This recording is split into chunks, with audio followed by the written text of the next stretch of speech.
Round the World Lit Audio. The Ramayana, retold from Valmiki. Episode 3, Aranya Kanda.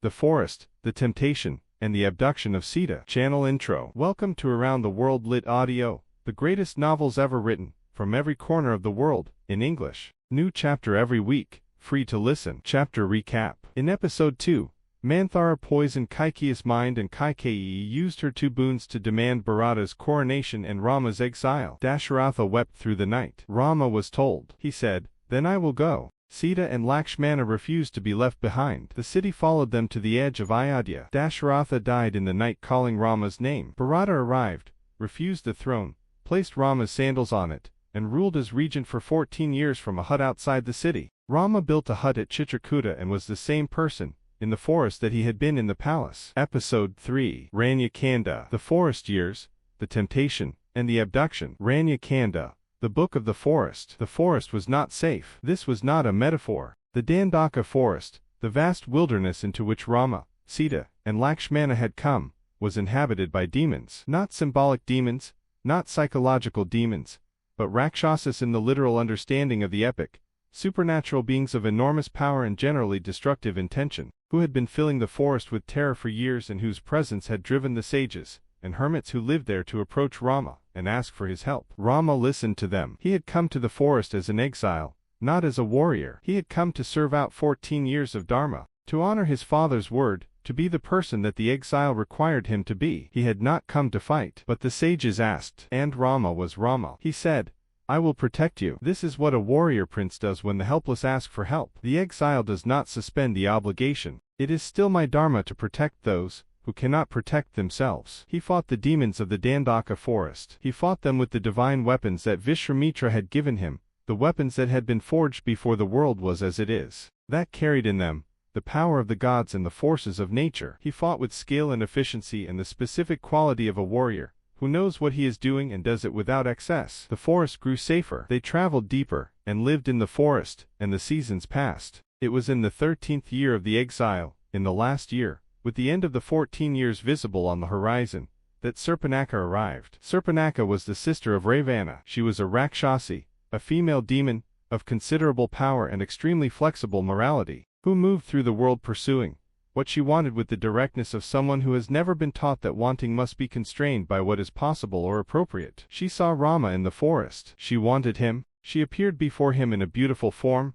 Rakshasas could transform themselves, could present whatever appearance served their purpose, and told him she was a celestial being and wanted to be his wife. Rama looked at her with the calm of someone who sees exactly what is in front of him. He said, "I am already married." A man of Dharma does not take a second wife who has not been asked for and offered in proper form. But my brother Lakshmana is unmarried. You might speak to him. This was not cruelty. It was Rama's way of managing an impossible situation, with the minimum of direct confrontation, deflecting rather than refusing outright, offering an alternative that might be accepted. It was not accepted. She went to Lakshmana. He received her with the specific dryness of a man who has been set up as the alternative to his more desirable brother and knows it. He said, "I am my brother's servant. I am not a suitable match for a celestial being. You would have to share my brother's wife. You would be a secondary wife, a servant wife. Go back to Rama. He is the one worth having." She went back to Rama. She had understood, by now, that the deflections were refusals. She had understood that the wife, Sita, sitting nearby, watching with the specific attention of a woman observing a situation that concerns her, was the obstacle. She looked at Sita with the specific gaze of someone who has identified an obstacle and is assessing it. She moved toward Sita. Lakshmana moved faster. He cut off Surpanakha's nose and ears. This was the act that changed everything. Not through any intention of Lakshmana's, he acted to protect Sita, which was exactly what his dharma required. But the consequences of the act extended far beyond his intention, because Surpanakha was Ravana's sister, and Ravana was the demon king of Lanka, and Ravana had feelings about his sister that, whatever else could be said about him, were genuine. She went to Lanka. She went to her brother Kara first, another powerful demon, ruler of the forest region, and told him what had happened. Kara came with an army. Rama destroyed the army. He killed Kara and 14,000 soldiers, alone, with his divine bow. Then Surpanakha went to Ravana. She told him what had happened. Then she told him about Sita. She described Sita with the specific artistry of someone who has decided that the most effective way to destroy an enemy is to make another enemy desire what that enemy has. She described Sita's beauty, the dark eyes and the dark hair, and the grace and the light, and she watched Ravana's expression change as she described. Ravana was already lost. Ravana was not a simple villain. This is important to understand about the Ramayana.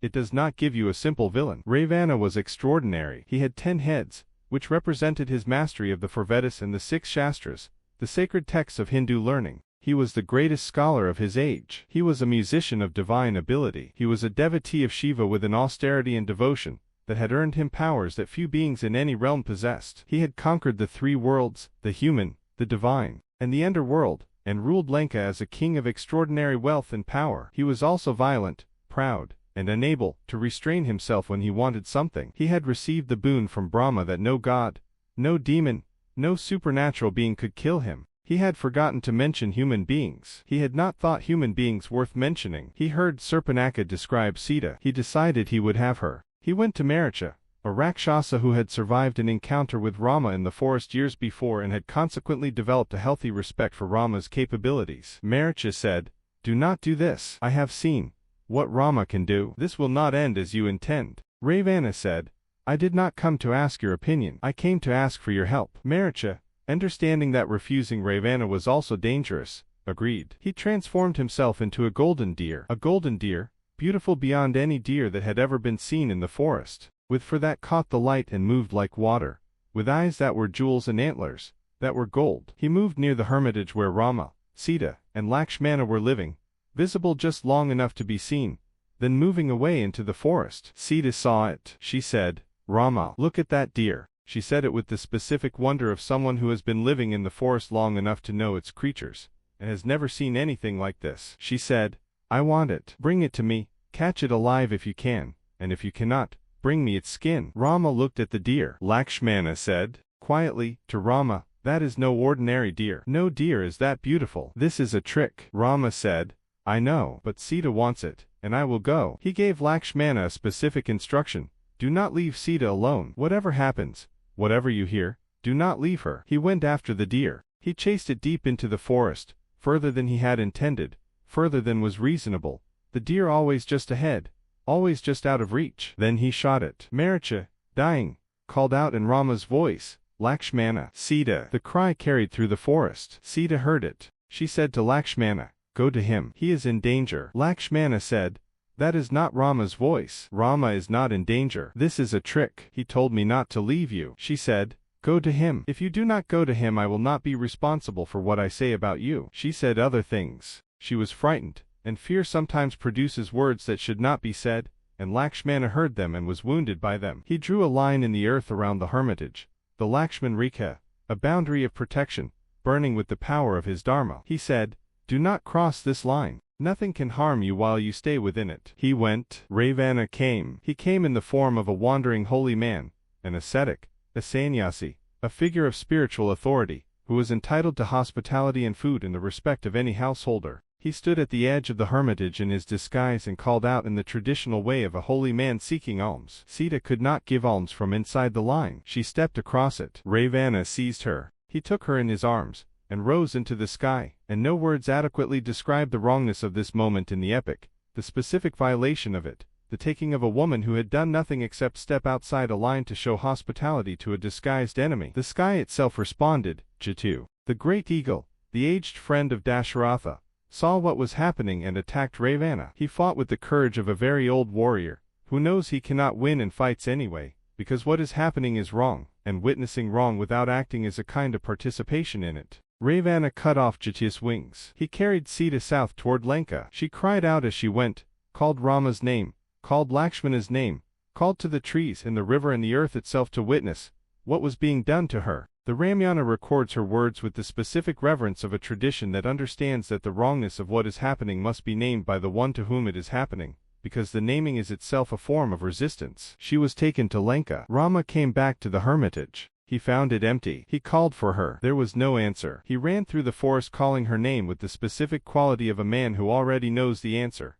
and cannot stop asking the question. He found Jatayu, dying, the great wings severed, lying in the forest. Jatayu said, "Ravana has taken Sita. He went south. He died." Rama held the great bird and wept. Then he stood. He said to Lakshmana, "We will find her." He said it with the specific quality, that had characterized everything he had done and said throughout the epic, the flat certainty of a man who has determined what is right and has committed to doing it regardless of the cost. They went south. Episode transition. You have reached the end of episode 3 of the Ramayana, retold from Valmiki. Sita has been taken. Jatayu has died. Rama and Lakshmana are moving south. In episode 4, the Aranya Kanda, they enter the kingdom of the monkeys, forge an alliance with the exiled monkey king Sugriva, and discover the greatest ally of the entire epic, Hanuman, son of the wind, whose devotion to Rama is so complete and whose capabilities are so extraordinary that he will cross an ocean to find what has been lost. Episode 4 is available next week. Subscribe to Around the World Lit Audio so you never miss a chapter. A new episode arrives every week.